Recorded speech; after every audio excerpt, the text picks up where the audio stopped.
오늘은 두 탕자를 품으신 하나님, 두 탕자를 품으신 하나님 이란 제목으로 말씀을 상고합니다. 우리가 이 15장을 여기 1절부터 32절까지 있는데 이걸 한꺼번에 보는 눈이 필요합니다. 이 15장을 시작할 때 이런 말씀이 있었어요. 모든 세리와 죄인들이 말씀을 들으러 가까이 나오니 바리새인과 서기관들이 수군거려 이르되 이 사람이 죄인을 영접하고 음식을 같이 먹는다 하더라. 이에 예수께서 그들에게 비유로 이르셨다. 이렇게 말씀이 시작되거든요. 이 말은 지금 예수님을 가운데 놓고 양쪽 사람들이 있어요. 한쪽은 세리와 또 죄인들, 한쪽은 바리새인과 서기관들. 근데 외적으로 볼 때는 바리새인과 서기관들은 하나님의 선민이고 그 중에서도 지도자예요. 예수님과 정말 잘 통해야 될 관계예요. 근데 이 세리들, 민족의 배반자, 적군 나라의 하수인들이 됐어요. 또 죄인들, 바로 이방인들, 구원에서 제외됐다고 생각한 그 이방인들이에요. 그러면 말할 것도 없이 예수님과는 거리가 멀잖아요. 그런데 오히려 반대가 됐어요. 바리새인들과 서기관들이 예수님을 비난하고 예수님은 세리와 이방인들과 지금 말씀도 나누고 식탁 교제까지 하고 있다는 말이에요. 그래서 예수님이 이 상황을 이제 잘 비유의 예화로 풀어주신 건데, 비유가 세 가지가 나오잖아요. 하나는 100마리 양 중에 잃어버린 한 마리 양, 두 번째가 10 드라크마 중에 하나에 잃어버린 드라크마, 찾는 기쁨을 말씀했는데, 오늘은 세 번째, 두 아들을 가진 아버지가 둘째가 탕자였다는 거예요. 아버지 재산 가지고 먼 나라로 갔는데 결국 비참한 신세가 되니까 아버지께 기어 들어왔는데 아버지가 너무 기쁘게 받아들였다는 거예요. 그랬더니 둘째 아들이 종일 일하다가 내려와 보니까 막 집에서 풍류 소리가 나는데 듣고 보니까 탕자가 돌아왔는데 이렇게 아버지가 기쁜 잔치를 열어서 화가 나가지고 따지는 거예요. 그런데 왜 이 아들이 다 탕자냐 하는 것을 지금 말씀하려고 하는 거예요. 이것은 바로 처음에 시작된 두 부류 모두를 얘기하는 거예요. 그야말로 둘째 아들과 같은 탕자는 지금 세리들과 또 죄인들 확실하죠. 그런데 그들은 오히려 지금 예수님하고 통하고 있고 예수님 비난하고 안 통하는 자들이 하나님 선민이라고 했던 이스라엘 백성이며 그 지도자들인 바리새인과 서기관들이에요. 지금 예수님 눈으로 볼 때는 이 노골적인 탕자들도 있고 지금 예수님을 대적하는 숨겨진 탕자도 있는 거예요. 현재 요놈들이 더 문제예요. 예수님 대적하고 있거든요. 이 사람들에 의해 예수님 죽거든요. 탕자 정도가 아니지. 원수가 돼버렸잖아요. 바로 이걸 말씀하는 거예요. 그러니까 우리가 겉으로 흐르는 탕자가 문제가 아니에요. 속에 흐르고 있는 탕자가 더 문제라는 거예요. 그래서 정말 이 문제가 온 세계의 문제고 이것이 바로 하나님과 예수님이 해결하고자 하시는 거예요. 오늘 그 아버지의 마음이 바로 하나님의 마음이에요. 잘 깨닫고 우리가 어떤 탕자인가를 깨닫고 회개하고 하나님의 품 안으로 바르게 들어가시기를 바랍니다. 첫째, 11절부터 24절까지 둘째 아들이 이제 바로 첫 번째 탕자라는 거고 그걸 품으신 하나님을 우리가 볼 수가 있어요. 왜 둘째 아들이 탕자냐? 자기 스스로 아버지 품을 떠났어요. 그리고 돌아가시지도 않은 아버지의 유산을 미리 달래요. 근데 아버지가 줬어요. 그랬더니 먼 나라로 가서 허랑방탕했다는 거예요.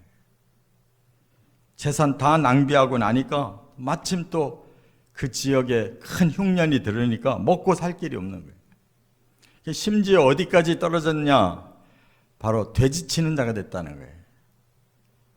이 이스라엘은 이 돼지를 아주 부정한 동물로 취급합니다. 왜냐하면 구약 성경에 그렇게 돼 있어요. 소나 양같이 이렇게 쪽발을 가지고 있어야 돼요. 되새김질을 해야 그게 정한 동물이라 그거 먹고 사는 거예요. 근데 그렇지 않은 동물 다 부정한 거예요. 더구나 돼지는 아주 부정한 중에 부정한 짐승이기 때문에 이스라엘에서는 안 길러요. 그 기르는 사람들이 이방인들만 기르는 거예요. 그런데 지금 하나님의 백성이 그렇게 타락하고 그렇게 부정한 존재가 됐다는 거예요. 이게 누구를 말하는 것이냐? 바로 이방인들을 말하고 선민이었다가 바로 배신한 자들을 말하는 거예요. 그러니까 처음 하나님이 만드신 인류가 일찌감치 하나님 떠났어요. 세상의 것을 탐해가지고 그냥 온갖 걸 다 즐기고 누리다가 이제 이렇게 마지막 시대가 되니까 이제 타락할 대로 다 타락했어요. 이제 허랑방탕이 끝까지 있는 게 아니에요. 어느 정도 가면 끝나요. 그러면 우리 인류는 이제 굶어 죽게 생긴 거예요. 어차피 죽을 몸이 돼버리고 마는 거예요. 이게 인류 전체의 모습이에요. 좋을 땐 잠깐이고 이제 곤고한 때가 이제 인류에게 닥치는 것이다, 그 말이에요. 이와 같이 하나님은 온 세상 사람들 다 지으신 아버지예요. 그들 다 하나님 자식들이에요. 근데 이방인들, 배신자들 일찌감치 하나님 다 떠났어요. 자기 뜻대로 살아보겠다고. 자기 뜻이 결국은 뭐냐면 세속적인 쾌락이에요. 세속적인 것을 누려보고자 아버지 품을 떠난 거지 다른 게 없어요. 그게 바로 사탄의 꾀임에 넘어간 거예요. 아버지의 뜻을 받들고 싶지 않고 지멋대로 하고 싶어서 선악과를 먹기 시작하면서부터 인류는 완전히 세속화되고 타락했어요. 그게 점점 심해져서 완전히 하나님과 적이 되는 사탄의 종들이 돼버렸어요. 그런데 바로 여기에 반전이 일어나요. 이 둘째 아들은 스스로 돌이키기 시작했다는 거예요. 왜냐하면 자기 신세가 과거 아버지 밑에 있을 때와 지금 현실을 비교해 봤을 때 이거는 아버지 집에 품꾼만도 못하고 이거는 죽지 못해 사는 이런 비참한 존재가 됐다는 것을 스스로 깨달은 거예요. 내 아버지 집에는 품꾼들마저도 저렇게 풍성하게 살고 있는데 내가 아버지 품에 떠나서 지금 이 꼴이 뭐냐. 완전히 부정한 자가 되고 그것도 끼니조차도 때울 수가 없는 이렇게 처참하게 망하고 마는 자가 됐구나라고 깨달은 거예요. 그리고 바로 이것이 죄로구나 하는 걸 깨달아요. 내가 아버지께 큰 죄를 졌고 하나님께도 큰 죄를 졌다. 이제 내가 회개하고 용서를 받은 다음에는 앞으로는 아들이 아니라 그 집 품꾼으로 내가 살아야 되겠구나. 얼마나 겸손해졌냐고요.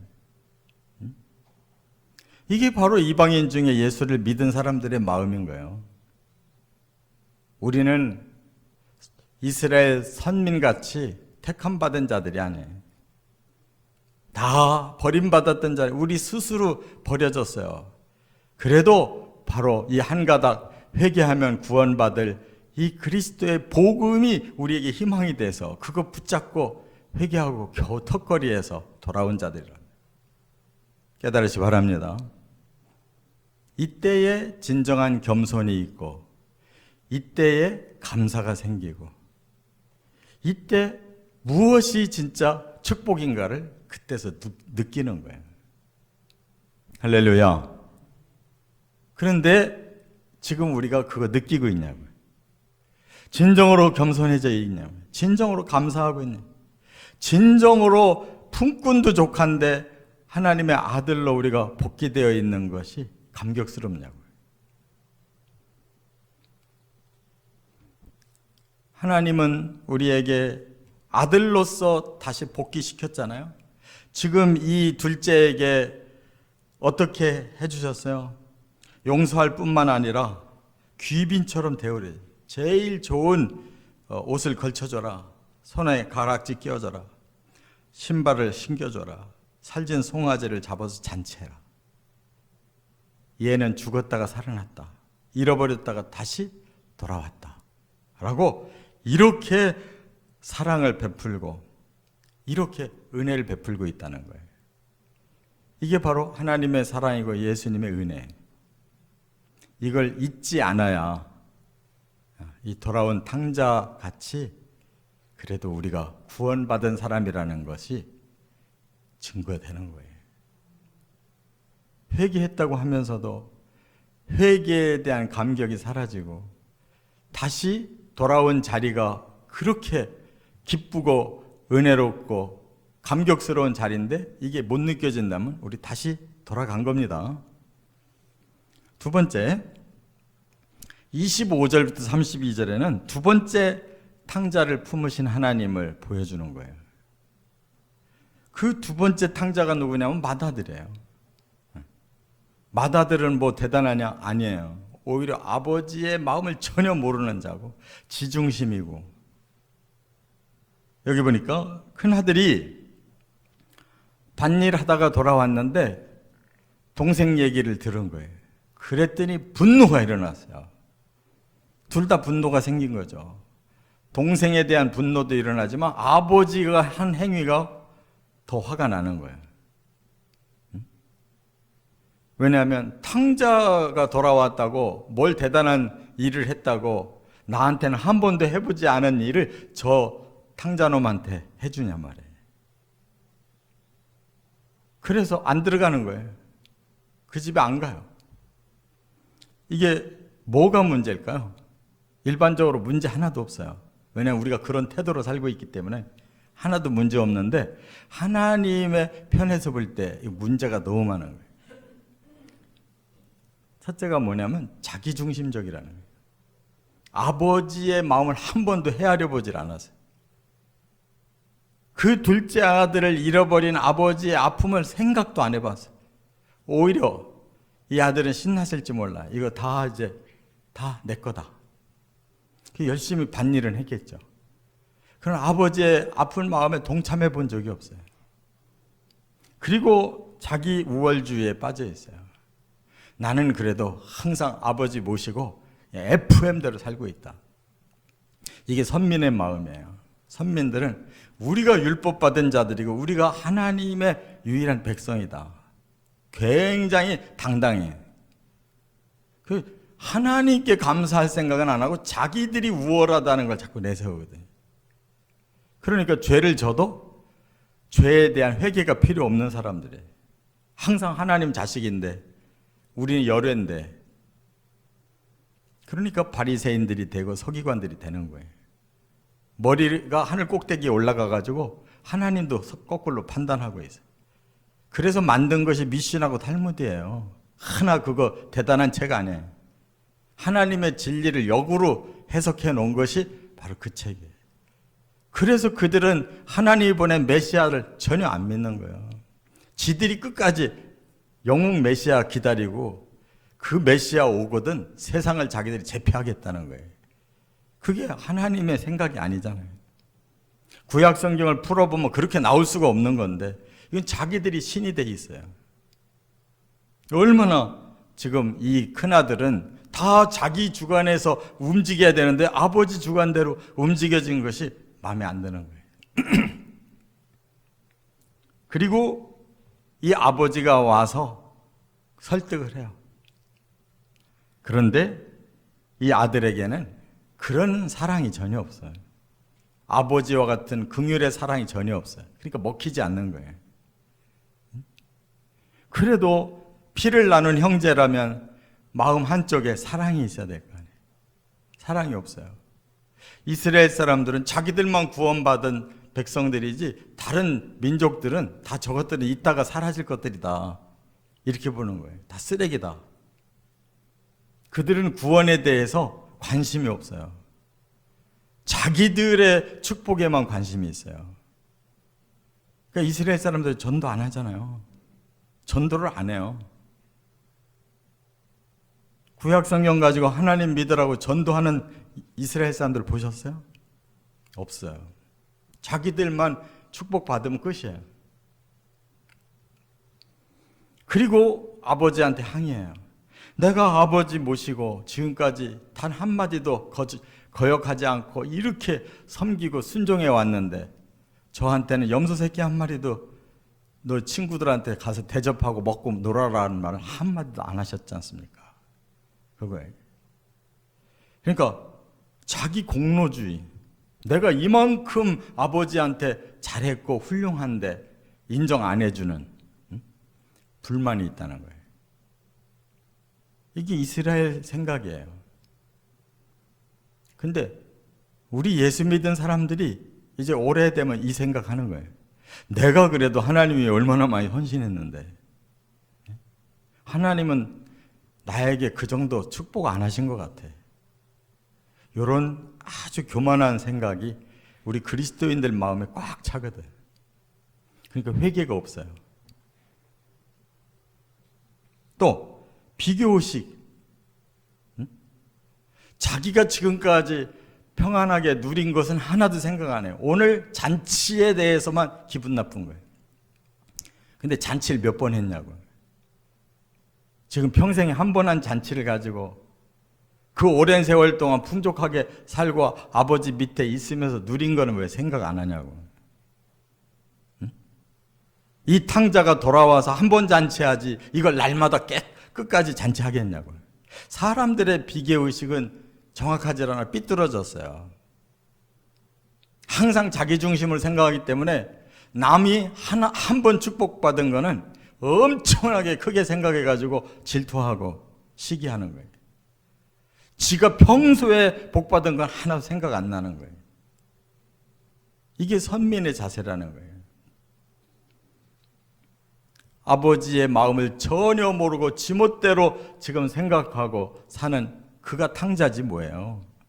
그 바리새인들과 서기관들이 예수를 적대시해가지고 결국 예수를 십자가에 못 박는 것들이 그게 불효자지 누구냐고요. 그게 탕자인 거예요. 우리는 여기서 항상 하나님의 사랑은 탕자도 다 수용하는 이런 사랑만 생각하지 이 아들로서의 우리가 자격을 정말 큰아들은 갖추고 있냐 이거예요. 큰아들도 작은아들 못지않게 탕자예요. 아버지 마음 똑같이 몰라주고 마음 아프게 하잖아요. 사람 사랑할 줄 모르고 비교의식에 꽉 차서 공로주의에 들떠가지고 동생이 죽었다가 살아나지 않았냐 이 말은 뭐야? 구원을 받았지 않냐 그 말이거든요. 근데 이 큰아들은 구원 같은 건 관심 없어요. 전혀. 동생에 대한 사랑이 털끝망치도 없어요. 그는 창녀들과 놀아나고 아버지 걸 다 탕진한 놈인데 그에게 무슨 긍휼이 필요하고 그에게 뭐가 구원이 필요하냐 이거예요. 죽어 마땅한 놈이라는. 이런 사람들이 있는 곳에 구원이 일어나겠습니까? 우리 그리스도인들이 다시 이렇게 돌아가고 있어요. 이게 탕자예요. 구원받았는데 숨겨져 있는 탕자들. 우리는 정말 하나님의 말씀을 제대로 들여다봐야 돼요. 지금 둘째를 높여주는 게 아니잖아요. 둘째는 하루 잔치로 끝나는 거예요. 잠깐 그들이 돌아온 기쁨이 있어요. 그 다음에는 계속 하나님 앞에서 어떻게 사느냐가 중요한데 바로 이 큰아들도 똑같은 하나님 앞에 가슴 아픈 짓만 계속하고 있다면 이놈이 더 불효자 아니냐. 우리가 예수 믿은 그 기쁨은 잠시고 그 뒤에 계속 이 큰아들과 같은 불효한 짓을 계속 하고 산다면 그게 탕자 아니냐 말이에요. 이걸 깨닫고 정말 마지막 주님 앞에 갈 때까지 이 구원받은 기쁨을 잃어버리면 안 되고, 하나님의 그 사랑과 은혜 때문에 우리가 계속 그 나라의 언약을 붙들고 소망하며 살고 있다는 거 절대 잊어버리면 안 된다. 그래야 우리가 탕자 딱지가 떨어질 수 있어요.